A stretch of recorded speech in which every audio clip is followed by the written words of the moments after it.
Well, thank you for joining another episode of Traveling Through History. We're really glad you're here this week. We have a special episode today. Today is the 80th anniversary of the D-Day invasion, June 6, 1944.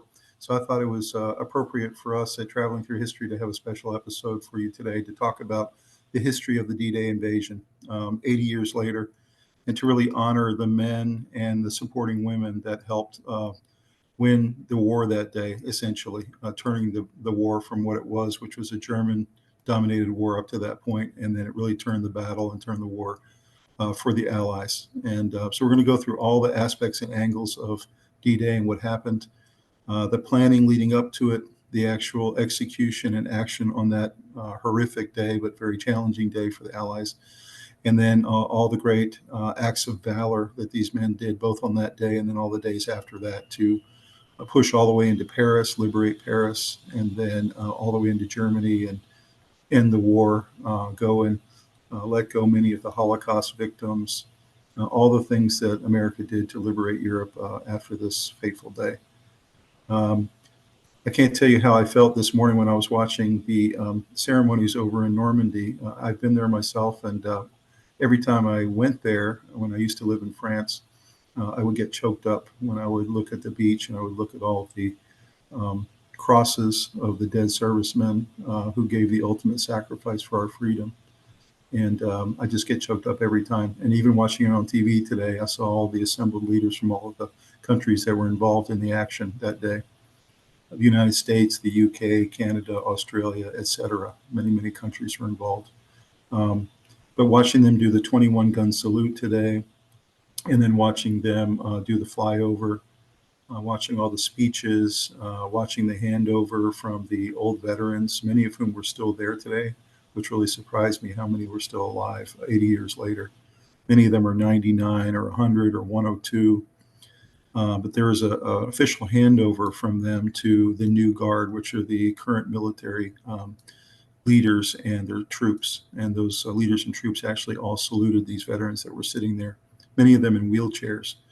But, these were the men from the greatest generation. And so we wanted to pay them honor today with this episode here on Traveling Through History. So let's talk about D-Day.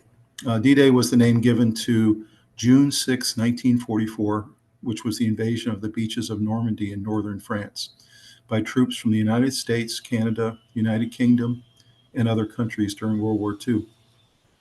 France at the time was occupied by armies of Nazi Germany, and the amphibious assault, codenamed Operation Overlord, landed some 156,000 Allied soldiers on the beaches of Normandy by the end of the day. Despite their success, some 4,000 Allied troops were killed by German soldiers defending the beaches. At the time the D-Day invasion occurred, it was the largest naval, air, and land operation in history. And within a few days, about 326,000 troops and more than 50,000 vehicles and some 100,000 tons of equipment had landed on that beach that they secured. By August of 1944, all of northern France had been liberated. And in the spring of 1945, the Allies had defeated the Germans. Historians often refer to D-Day as the beginning of the end for World War II, truly the turning point of the war.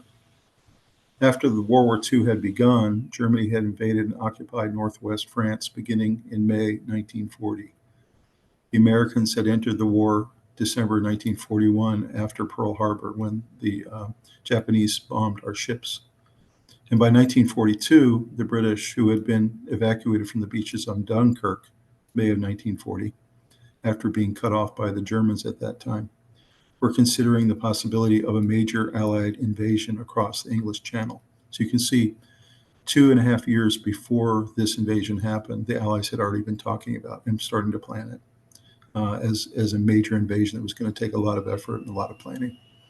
I mentioned Dunkirk there, a very interesting episode we're going to be doing in the future around the Dunkirk action in 1940 and what happened there, and the troops that got taken off those beaches, mainly British troops that had been trapped by the Germans and were taken off largely by private ships from private British citizens who came across the channel and picked them up and took them home to safety. So Dunkirk's a very interesting episode as well. So the following year, Allied plans for a cross-channel invasion started to ramp up. And in November 1943, Adolf Hitler, who was well aware of the threat of an invasion coming from the Allies across France's northern coast, put Erwin Rommel in charge of spearheading the defense operations in the region. Even though the Germans didn't know exactly where the Allies would strike, Hitler charged Rommel with finishing the Atlantic Wall, a 2,400-mile fortification of bunkers, landmines, beach, and water obstacles. And just imagine the feat of putting that together. Just incredible. Essentially, this fortification complex he put together with Rommel stretched from Norway all the way down to Spain. So almost the entire west coast of Europe. In January 1944, the year of the invasion itself, General Dwight Eisenhower was appointed commander of Operation Overlord, which was the military term name for D-Day. In the months and weeks before D-Day, the Allies carried out a massive deception operation, intending to make the Germans think the main invasion target was Calais. And Calais, if you've ever visited France, is the northern port on the northern coast of France that's just across from England. It's only about 30 miles or so across the channel. So the Allies were doing everything they could to convince the Germans that that's where they were going to invade. In addition, they let the Germans believe that Norway or other locations were also potential invasion targets. Many tactics were used to carry out this deception, including fake equipment, a phantom army, fake airplanes, fake tanks, fake trucks, everything you can imagine they put out there in the field so that the Germans thought that their invasion force was in a different location. This phantom army was actually run by George Patton, who's a very famous military general, as you might be aware, in the World War II campaign. And actually, he had run this fake army and all of these fake equipment items in fields just across from Calais, the port that they wanted them to think they were invading. In terms of the date that Eisenhower and his generals picked, it was June 5th of 1944 was the target date for D-Day. Eisenhower selected the date of the invasion for many different reasons. One, he wanted the weather to be warm. He didn't want the channel to be too rough. He was hoping for good weather coming across. However, when they got close to D-Day, they realized, having looked at some of the weather maps, that the weather was not going to be good that day. And he was absolutely right when he looked at it with his military leaders. The day was a really horrific day and would not have been possible to make a channel crossing. So they delayed the invasion for 24 hours and kicked it off on the morning of June 6th, which ended up becoming the official day of D-Day. By the dawn of June 6th, thousands of paratroopers and glider troops were already on the ground behind enemy lines, and they were securing bridges and exit roads, and they were taking out German defensive positions to get ready for the invasion. The amphibious invasions themselves started at 6:30 a.m. from England. The British and Canadians overcame very light resistance on their beaches, which were codenamed Gold and Juno and Sword. And the Americans also had light resistance at the beach called Utah Beach. The one place that they met very heavy resistance, and there was brutal battles going on, was on Omaha Beach. And we'll talk some more detail about that particular campaign and why it was so brutal a little bit later. By day's end, there were approximately 156,000 Allied troops that had successfully stormed the beaches in Normandy. According to some estimates, more than 4,000 Allied troops had lost their lives, and many, many more had been injured or captured. So less than a week later, after D-Day, on June 11th, the beaches were fully secured, and over 326,000 troops had landed with 50,000 vehicles and 100,000 tons of equipment. For their part, the Germans had suffered a lot of confusion during these first couple of days of D-Day and the invasion in the ranks. For one thing, their commander, Rommel, was absent. They couldn't find him for a couple of days, and nobody knows why. In addition, Hitler was getting news that the invasion might be a hoax, and that maybe he was getting false information through propaganda. And so it wasn't until 2 days later, on June 8th, when Hitler received photographs of the actual invasion itself, when he actually believed that it actually did happen. And he started scrambling with his officers to figure out what their reaction was going to be. In the ensuing weeks, the Allies fought their way across Normandy and across the French countryside in the face of tremendous German resistance. There were tank battles, there were artillery exchanges, there was lots of infantry battles all the way across. And by the end of June, the Allies had seized the vital port of Cherbourg, which was their number one target on the map. When they got Cherbourg, they landed approximately 850,000 additional men, along with 150,000 additional vehicles for the full invasion of Europe. So by the end of August 1944, the Allies had reached the Seine River in Paris, which became liberated. There was huge celebrations all over Paris, up and down the Champs-Élysées, fireworks and everything else. You can just imagine how the French felt that they had been liberated. And the Germans had essentially been removed from France, effectively ending the Battle of Normandy. The Allied forces had prepared to enter Germany, where they can meet up with Soviet troops moving in from the east. The Normandy invasion itself, in terms of its significance, it began to turn the tide against the Nazis of the war. A significant psychological blow to the Nazis, it also prevented Hitler from sending troops from France to build up his Eastern Front against the advancing Soviets. The following spring, on May 8, 1945, the Allies formally accepted the unconditional surrender of Nazi Germany. Hitler had committed suicide a week earlier on April 30th. So that gives you a little bit of flavor of the Normandy invasion, why it was so important, the incredible turning point that it was in the war, the acts of valor and the tremendous bravery of these men, and what they were facing when they hit those beaches, not knowing what they were going to be facing, but knowing that it was going to be bad. But never giving up and going by the plan, doing the tactical advantage that they had, and working their way all the way across France until they liberated all of Europe. So that's a little bit about the D-Day invasion. Let's go ahead and take a look at a quick video, and we'll come back and talk about it on the other side. By dawn on June 6, 1944, through the fog, Allied forces landed on 5 beaches of Normandy, France, in huge numbers. With the aim to liberate France, laid the foundations for the Western Front against fascism, and ultimately liberate all Western Europe from Nazi Germany's control. Codenamed Operation Overlord, or best known today as D-Day, Normandy landing is one of the largest and most dangerous amphibious assaults in human history.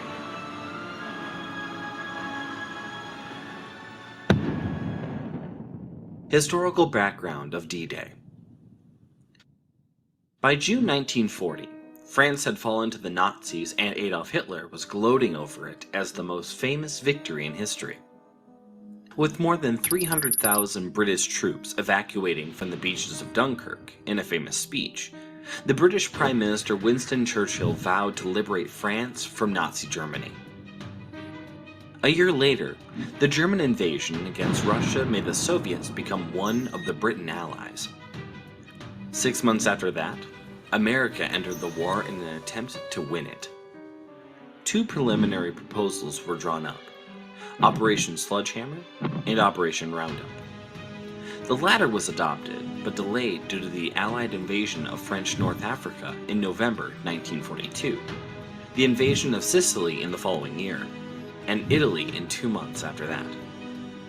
In December 1943, at the Tehran Conference, Roosevelt and Stalin combined against Churchill to insist on launching the invasion across the English Channel within the next year. Allied preparation for D-Day. In January 1944, U.S. General Dwight Eisenhower was appointed Supreme Allied Commander to lead an invasion by the codename Operation Overlord. In the months leading up to the invasion, the Allies conducted Operation Bodyguard, the overall strategy designed to mislead the Germans about the date and location of the landings. 3 months later, Allied forces launched Exercise Tiger, a rehearsal for the D-Day invasion. Between April 1st and June 5th, over 11,000 aircraft were deployed, 200,000 sorties were launched, and 195,000 tons of bombs were dropped on French rail centers and road networks, etc., succeeding in isolating the invasion area from the rest of France. By early June, the number of troops present in Britain reached more than 2 million Americans, along with 250,000 Canadians in preparation for the Normandy invasion. Millions of tons of supplies were shipped from America to the staging area, including 450,000 tons of ammunition. German preparation. In November 1943, aware of a threat of an invasion along France's northern coast, Adolf Hitler appointed Erwin Rommel to spearhead defense operations in the region and finish the Atlantic Wall, a 2,400-mile fortification of bunkers, landmines, and beach and water obstacles. Believing that the Allies would invade Pas-de-Calais, the narrowest point between Britain and France, the Germans heavily defended the place. In the Normandy area, the best fortifications were concentrated at the port facilities of Cherbourg and Saint-Malo. By June 5, 1944, Rommel had been able to have some 4 million more mines laid on the beaches. The D-Day. The original date of Operation Overlord selected by Eisenhower was June 5th. However, on June 4th, high winds, heavy seas, and low clouds made it impossible to launch the invasion. On the morning of June 5th, after being assured about the sufficient improvement of the weather for the following day, Eisenhower gave the go-ahead for Operation Overlord on June 6th. By dawn of the planned day, U.S., British, and Canadian forces simultaneously landed on 5 separate beachheads of Normandy, France. The British Army landed in the east on the codenamed beaches Sword and Gold. The Canadians invaded Juno Beach. The American Army captured Omaha and Utah Beach. On Utah Beach, the U.S. 4th Infantry Division and 70th Tank Battalion succeeded in landing 21,000 troops at the cost of 197 casualties. American soldiers of the 82nd and 101st Airborne Divisions had been fighting for hours upon the soil of France and numbered an additional 14,000 men, with 2,500 casualties. Omaha, assigned to the U.S. 1st Infantry Division and supplemented by troops from the U.S. 29th Infantry Division, was the most heavily defended sector. At the end of D-Day, more than 30,000 troops successfully landed on Omaha at the cost of over 2,000 American casualties. Gold Beach was assaulted and taken from defending German troops by units of the British 50th Infantry Division, with 25,000 troops landed and 400 casualties. On Juno Beach, the Canadian 3rd Infantry Division managed to land over 20,000 troops at the cost of 1,200 casualties. Sword Beach was assaulted by units of the British 3rd Division, with nearly 30,000 troops landed and about 630 casualties. The 6th Airborne Division added a number of 6,000 troops landed at the cost of 1,500 casualties.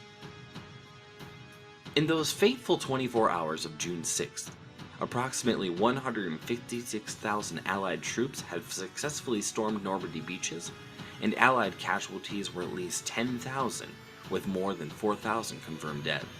Meanwhile, the Germans, in the absence of Rommel, were hampered by effective Allied air and naval support. German casualties numbered at least 4,000, but some other documents claim statistics of more than 9,000. After D-Day. Although all of the Allies' objectives had not been completed on the first day of D-Day, the operation gained a foothold that the Allies gradually expanded over the ensuing months. On June 12th, the key town of Carrington was captured by U.S. troops, allowing 5 Allied beachheads to be connected for the first time. A week after D-Day, the Allies had landed 327,000 troops, 54,000 vehicles, and 103,000 tons of supplies in Normandy. On June 26th, the Allies captured the French port of Cherbourg. A month later, the city of Caen was captured. On August 15th, the Allies launched Operation Dragoon, the code name for the landing operation of the Allied invasion of Provence, and liberated most of southern France in just 4 weeks. 10 days later, the French capital of Paris was liberated. And just 5 days after that, the 3rd Canadian Infantry Division crossed the Seine, as the Germans continued to fall back, marking the close of Operation Overlord. Aftermath. The epic Battle of France lasted several months with tremendous casualties on both sides. However, the very moment when the Allies broke through German defenses and liberated Paris on August 25th was clear evidence that the Nazi war machine was outgunned. On April 30th of the following year, Adolf Hitler committed suicide. On May 7th, less than a year after D-Day, Germany signed its unconditional surrender. The day after that, the Allies accepted Germany's surrender, marking the official end of World War II. This day was also announced VE Day, Victory in Europe Day, to celebrate the end of the Second World War. So you can see there's so many things to talk about coming out of the video. The first thing is just the unbelievable size of this operation and how dangerous it was. You had the German machine guns, as I said in the video, were shooting at 20 bullets per second. And so with 35 servicemen per landing craft, if they got a hold of any of those service landing craft, could kill all the Americans in less than 5 seconds on those boats. And so that's how dangerous we're talking about. In addition, the fact that it took them 11 hours to secure Omaha Beach, whereas the other beaches where the Allies landed were very little resistance and were secured within an hour.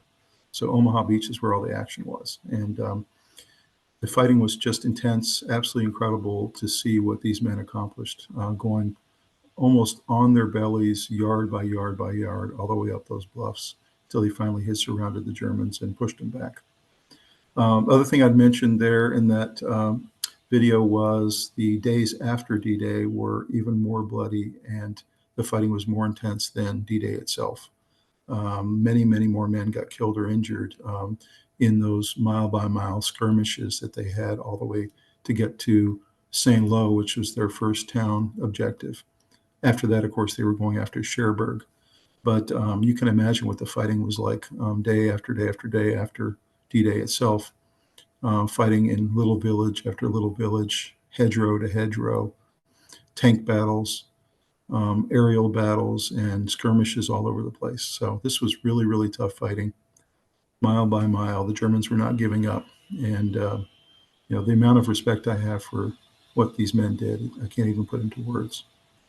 I will say that my favorite movie of all time is Saving Private Ryan. If you haven't seen it, I highly recommend you watch it. It's an excellent movie. It is pretty graphic in some places, so I'll warn you about that. The initial scene at the beginning of the movie is on Omaha Beach, and it reenacts what we just saw in that video in graphic detail. And as a matter of fact, many of the veterans who saw the movie when it came out in 1998 said that it was the most realistic war movie they ever seen, and the most like what it really was like, because it really is hell on earth when you're in the middle of these battles. And they had a lot of compliments for what Steven Spielberg and Tom Hanks had put together in that movie because it was so realistic. I highly recommend you do that. You can see what an incredible effort this was on behalf of the Allies, but once they finally had secured the beach, pushed up among the bluffs, and had established a foothold, from that point on, the Allies had the advantage, mainly because they were able to continue to bring in troops, bring in equipment, bring in vehicles.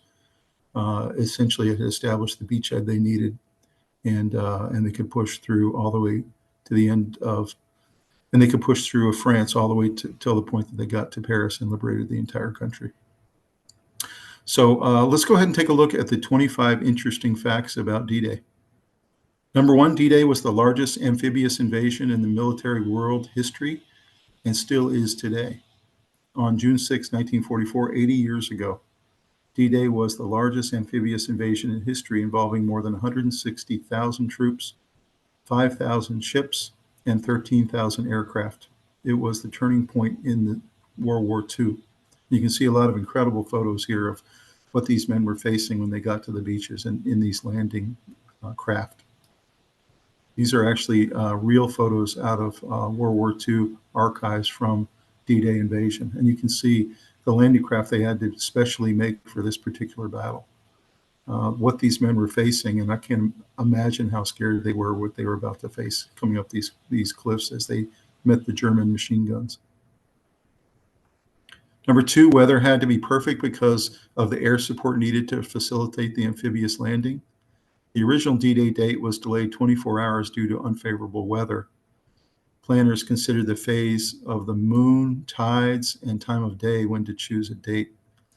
So only a few days each month were suitable since so much was riding on the invasion. And one reason they were looking at moon and tides and time of day was, as you heard in the video, they were very concerned about coming in at low tide so that their craft could land and the guys could jump out into the water and get up the beach. Also, the landing craft could only get through so much choppy water, so they needed the waters to be as still as possible. Even still, large portions of the men threw up from seasickness on June 6th. You can see a picture there on the lower left of the weather report that came out on June 5th.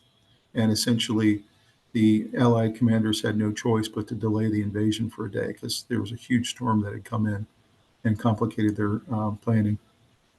And a great picture there in the middle of all the landing craft coming in with all the balloons in support and the men coming up the beaches.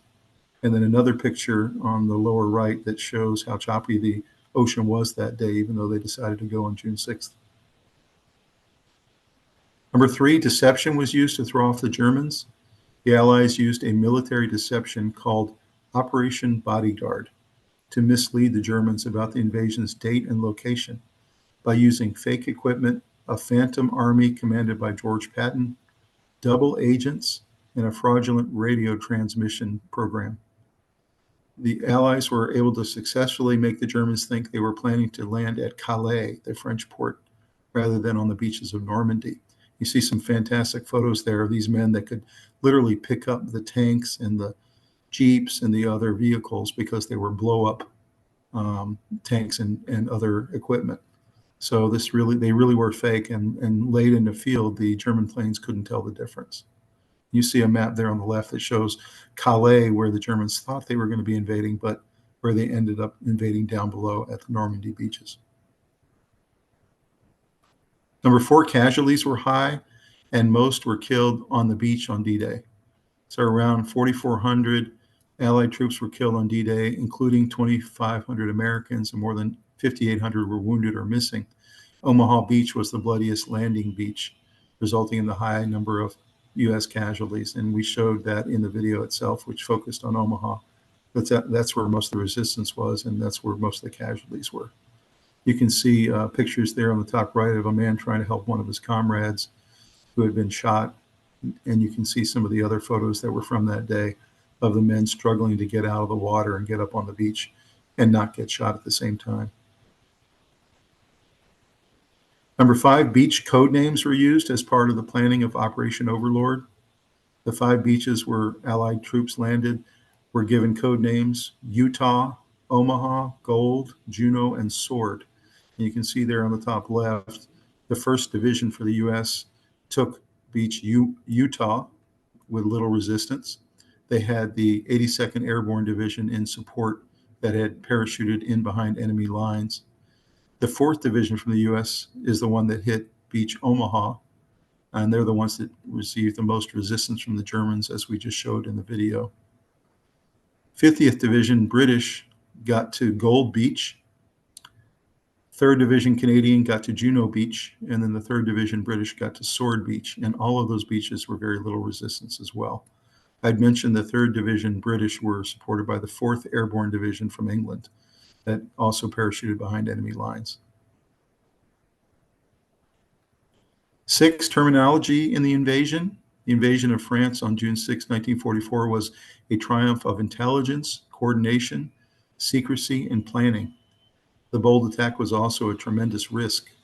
Ultimately, it succeeded because of individual soldiers' bravery in combat and careful planning. The D in D-Day stands for day and was used to describe the first day of major military operations in the Allied invasion. The myth was that D stood for dooms or doomsday. So it actually was day, not dooms. The day after D-Day was called D-Day +1. And of course, then D-Day +2, D-Day +3, etc. And you can see a great picture there on the bottom left of all the men all queued up and ready to go. That's on June 5th, waiting for the go on the morning of June 6th. So they're literally waiting to get on their landing craft. Number 7, many Allied countries' soldiers were involved in Operation Overlord. In addition to those from USA and UK, D-Day forces included sailors, soldiers, and airmen from Canada, Australia, Belgium, Czechoslovakia, France, Greece, the Netherlands, New Zealand, Norway, Poland, and others.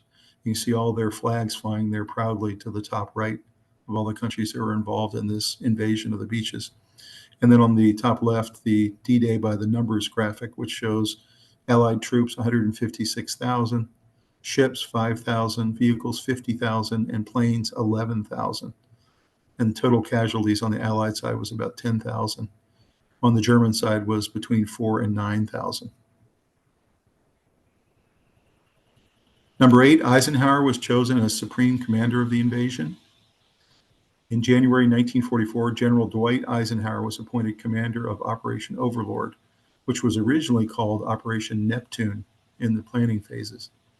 Eisenhower chose June 5th, 1944, as the original D-Day for Operation Neptune, the largest seaborne invasion in history.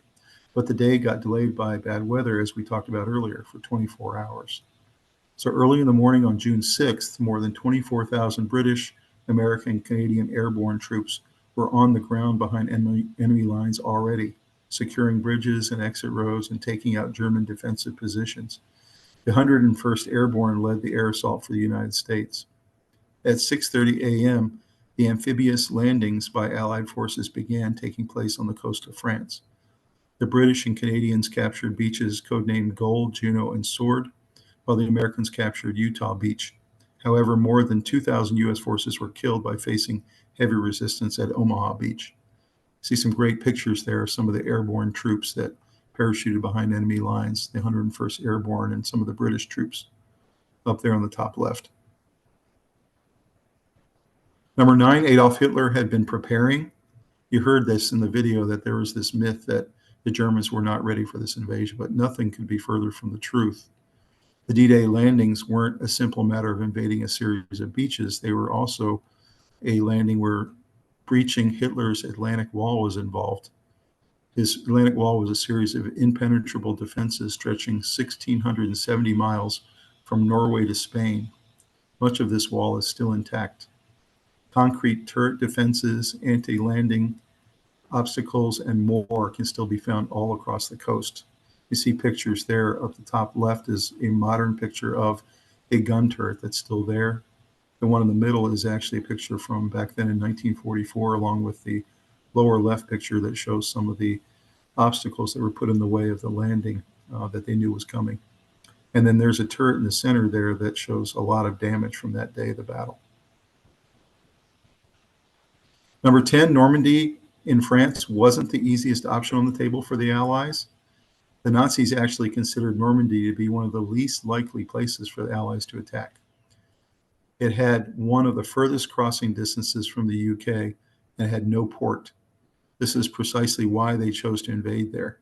They invented and constructed 2 artificial harbors to solve the port problem and transported 7,000 tons of vehicles and goods over them each day after D-Day.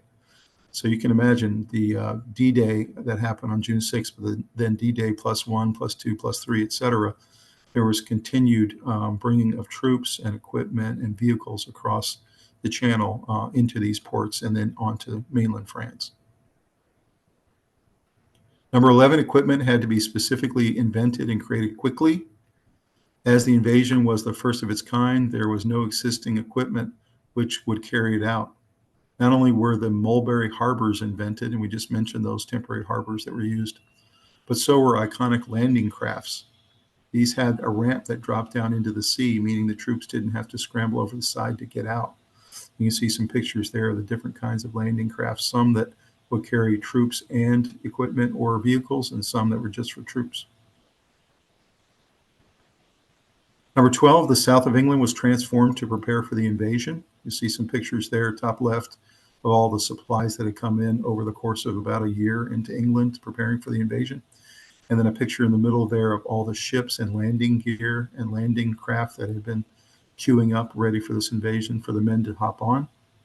And then in the top right, an incredible scene there of miles and miles of thousands and thousands of vehicles and jeeps and tanks and all and personnel carriers and all kinds of things that they brought across. The jump-off point for the attack was on the south coast of England, and the bottom half of the country was transformed into one large army camp in preparation for the invasion. Civilian and diplomatic travel was restricted, and journalists were constantly monitored. And they were very paranoid that journalists would slip and that something would be given away to the Germans about this invasion. 13, propaganda played a huge role in the success of the D-Day invasion. It was impossible to hide the coming attack from the German intelligence. The Allies therefore ran operations to confuse them on when and where it would take place. They leaked fake plans, they set up fake camps, sent fake coded radio messages. On the morning of 6th of June, the Allied forces bombed the port of Calais to give the illusion that they were ready for an attack there at Calais. So you can see they did many, many things to try to throw off the Germans. You see on the top right up there a fake plane. In the middle are a bunch of fake ships. You have the men that are giving fake messages over coded radio because they knew the Germans would be intercepting them. You even have a fake paratrooper there. Thousands and thousands of fake air paratroopers were parachuted in to the Calais area, making the Germans think that the invasion was happening there. Number 14, the first part of the invasion was conducted by air via air cover and paratroopers. We've spoken a little bit about the 101st Airborne and the 82nd Airborne. You can see this bridge that they were trying to capture was a very strategic and important aspect of what they were trying to do. British and American airborne divisions landed behind enemy lines, capturing the Caen Canal Bridge, later renamed the Pegasus Bridge, to stop German reinforcements. Capturing the bridge was no small task, and reenactments now pay homage to the paratroopers on special commemorative occasions. The troops also cut rail lines and subdued pillboxes all over the countryside. So these were incredibly brave men that had parachuted in. A lot of them had gotten killed in the air, but if they made it to the ground, they often were not with their unit. They had to find their unit. Then when they finally did, they had to go do these very strategic missions, including taking this bridge. Number 15, news of the invasion reached Anne Frank in the annex where she was hiding, which of course was in Amsterdam, Netherlands. Listening on secret radio, Anne Frank recounts there was great commotion in the secret annex upon their hearing about the attack. Hope is revived within us, she wrote. It gives us fresh courage and makes us strong again. Sadly, Anne's hiding place would be found by the Nazis before the liberation she dreamed of could take place. You see a picture of Anne there on the top left, and then the secret radio she and her family had right there in the center. And that radio is still there at the Anne Frank house in Amsterdam. If you ever want to go visit, it's a really great tour. They have a library there and a lot of the old artifacts that the Frank household had. And you'll see Anne Frank's diary there also in the bottom is also at that exhibit there at the Frank house in Amsterdam. And here's a quote by Anne Frank: "Our blessed radio, it gives us eyes and ears out to the world. We listen to the German station only for good music, and we listen to BBC for hope." And so you can see that really summed up how a lot of these people were feeling that were praying for allies to come and liberate them, is that they would listen to the American broadcasts and just hope that they can be liberated one day. Number 16, the Battle of Normandy was the turning point of World War II. By June 11th, D-Day +5, more than 326,000 troops, 50,000 vehicles, and 100,000 tons of equipment had landed on the secured Normandy beaches. The Allies fought across the countryside in Normandy in the weeks that followed.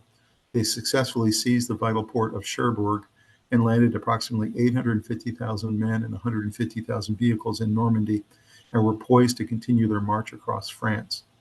The Allies reached the Seine River, Paris, by end of August 1944, and the Germans were removed from northwestern France. The Battle of Normandy was concluded, and the Allies prepared to enter Germany to meet up with Soviet troops moving in from the east. The Normandy invasion was a significant psychological blow to the Nazis that prevented Hitler from sending troops from France to build up his eastern front against advancing Soviets. It's considered the turning point in the war that led up to the eventual surrender of Nazi Germany on May 8th, 1945. See some fantastic photos here in the bottom from Cherbourg, which was the key strategic site they wanted to take on their way to Paris. And the fighting, you see there on the bottom right, the fighting was door to door, building to building. You can imagine how tough this fighting was. Booby traps all over the place. You don't know when you're going to get hit by a sniper.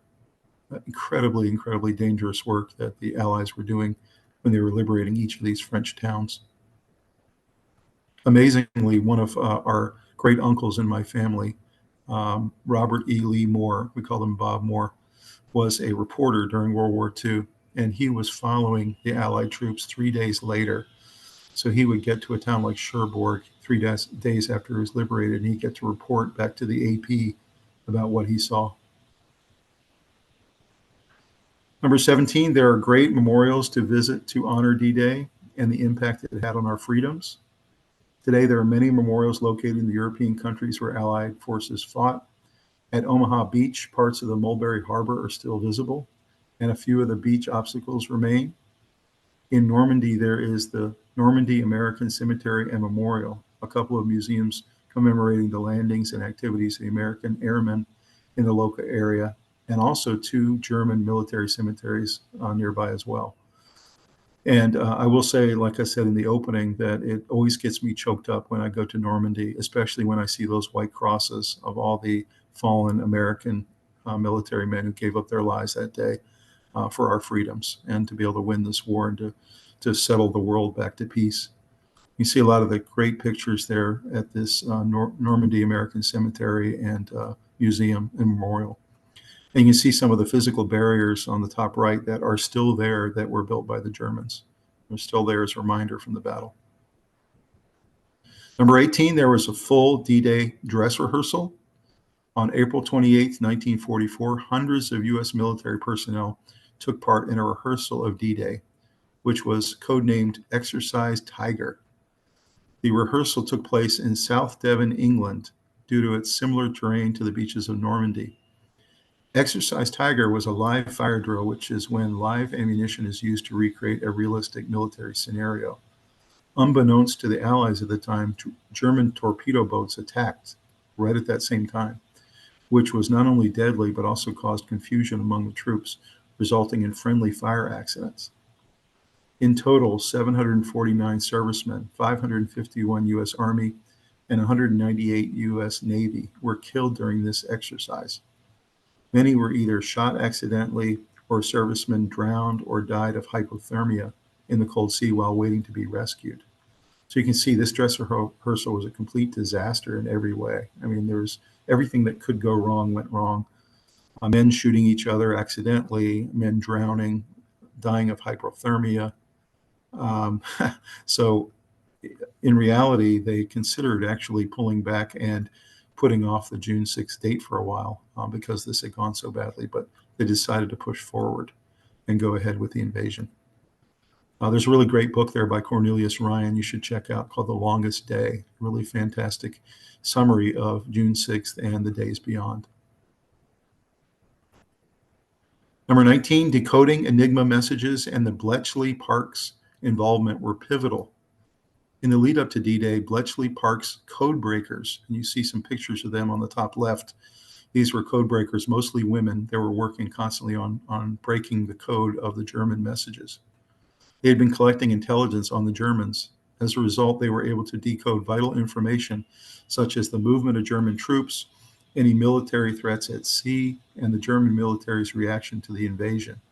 Bletchley Park is an English country house, and you see that beautiful country house in the center there. That's Bletchley Park. It's an estate in Bletchley, Milton Keynes, Buckinghamshire, that became the principal center of Allied code breaking during the Second World War. During World War II, the estate housed the Government Code and Cipher School, which regularly penetrated the secret communications of the Axis powers. Most importantly, the German Enigma and Lorenz ciphers. And this is an example of one of the decoded messages, as you can see here from Enigma. Everywhere along East Coast up to the edge of your area, parachute landings and bombing attacks. In some places, landing boats. Situations still confused. So you can see this is how the Germans were feeling at the time, very confused and kind of a little frantic because they felt like they were getting attacked from all sides. Number 20, paratroopers faced large casualties parachuting into Normandy. Allied paratroopers from units like America's 101st Airborne suffered heavy losses. As a result of heavy artillery fire, thousands died by being shot out of the sky. Some paratroopers were even weighed down too much by their equipment and drowned after landing in flooded marshlands. Many paratroopers also missed their landing spots, in some cases by more than a mile from their designated spots. A majority of the time, this was as a result of strong winds. If paratroopers landed in the wrong locations, they were very likely to be intercepted and shot by enemy fire or captured and sent to a prisoner of war camp.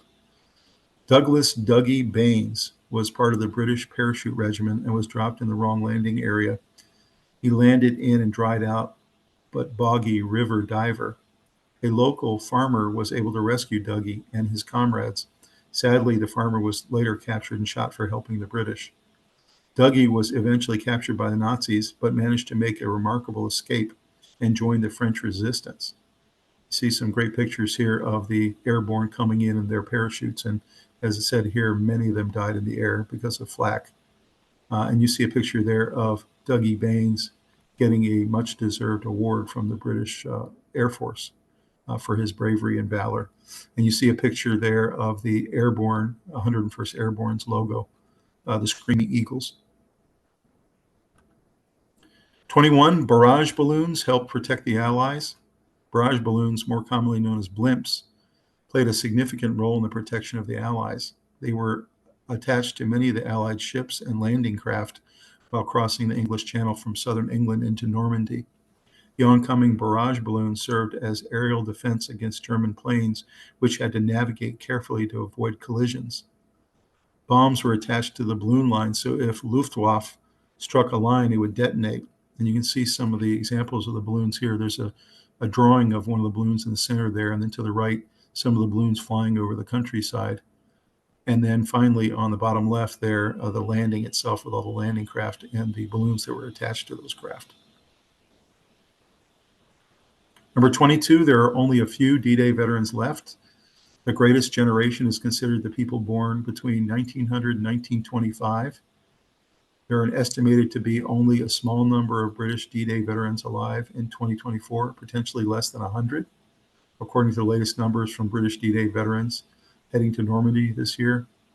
The men and women who fought and won this great conflict are now in their 90s or older.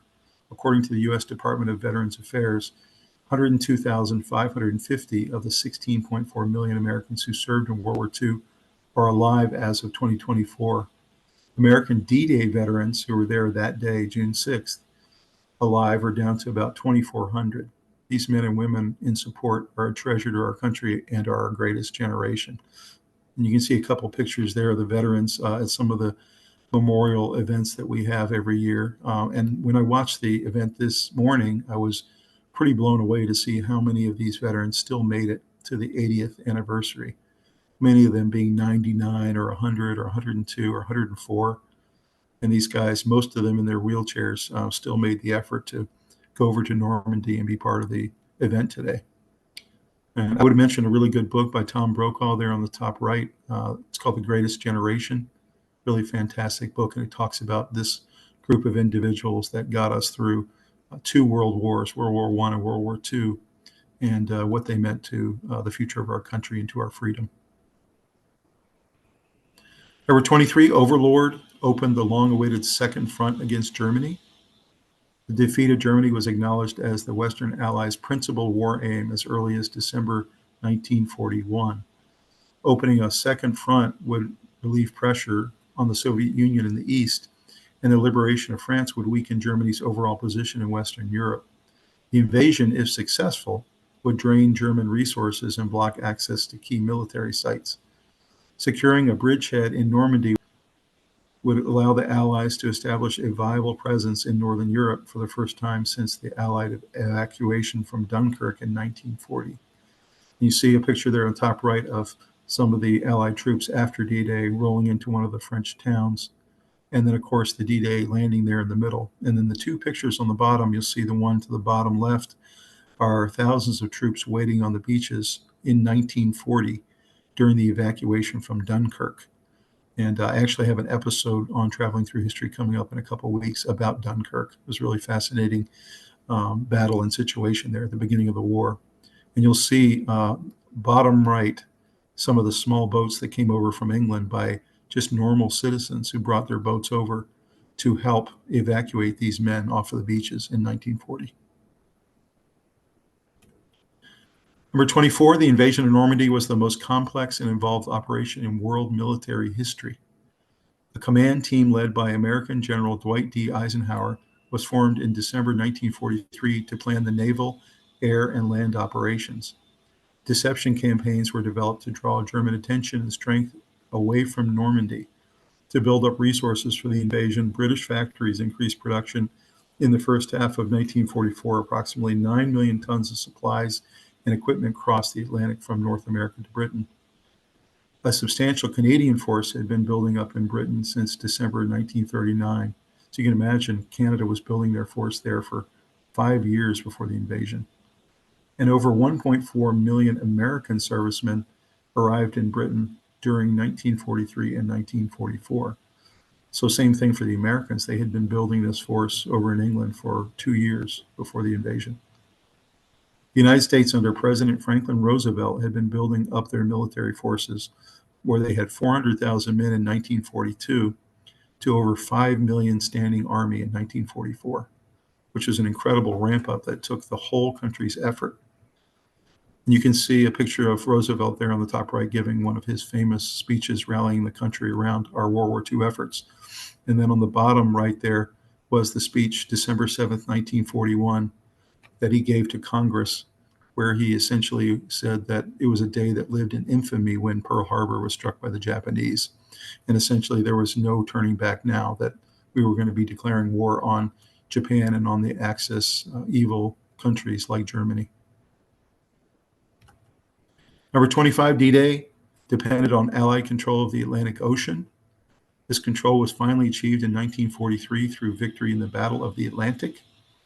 The campaign in Italy directed German troops away from the western and eastern fronts. The Soviet Belarusian offensive, Operation Bagration, was launched just after Overlord and destroyed the entire German army group center. It also kept German forces tied down in the east.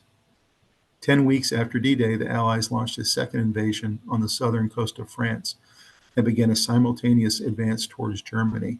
So you can imagine how Germany must have felt. They felt like they were in a pincer with all these different directions they had to worry about. You had the Allies coming from the west, having invaded the Normandy beaches and now advancing across France. You had some weeks later the invasion of the southern coast of France. You now had a huge force moving north from the southern coast of France. And then, of course, you had the Soviets coming from the east, and they all were heading towards Germany to try to end the war.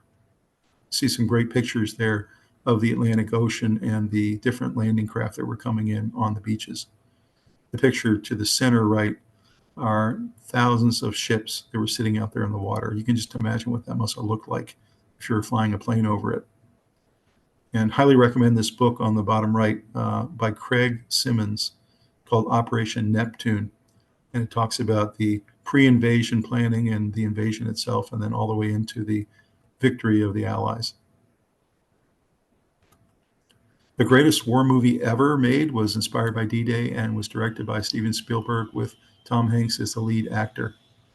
And I mentioned this a little bit earlier, that this is my favorite movie of all time. And there's a lot of reasons for that. I obviously love war movies. I love movies that are very realistic, and obviously this was one of those that really was. Saving Private Ryan is a 1998 American epic war film directed by Steven Spielberg and written by Robert Rodat.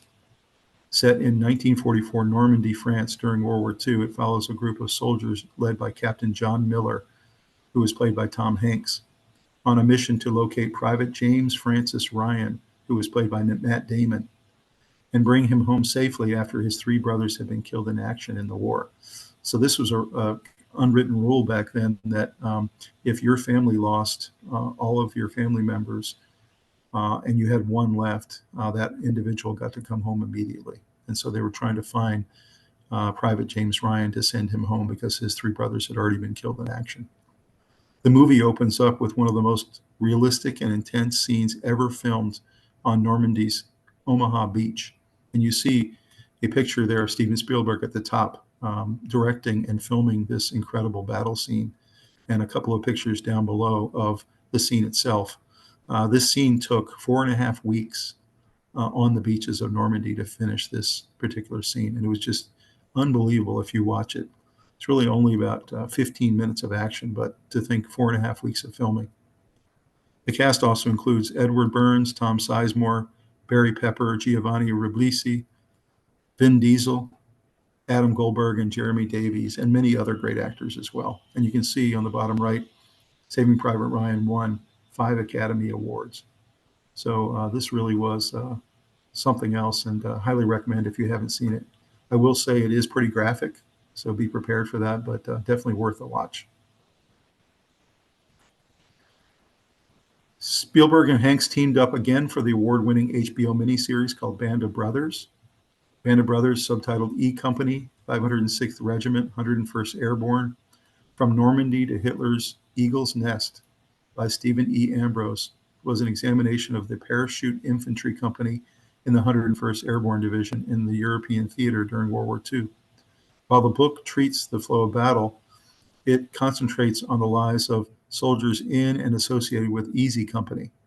The book was later adapted into a 2001 miniseries for HBO by Tom Hanks, Eric Jendresen, and Steven Spielberg, also titled Band of Brothers. You can see the great book by Stephen Ambrose there on the bottom right, and then some scenes from the show itself. And there was a lot of great actors, a lot of great acting in this movie.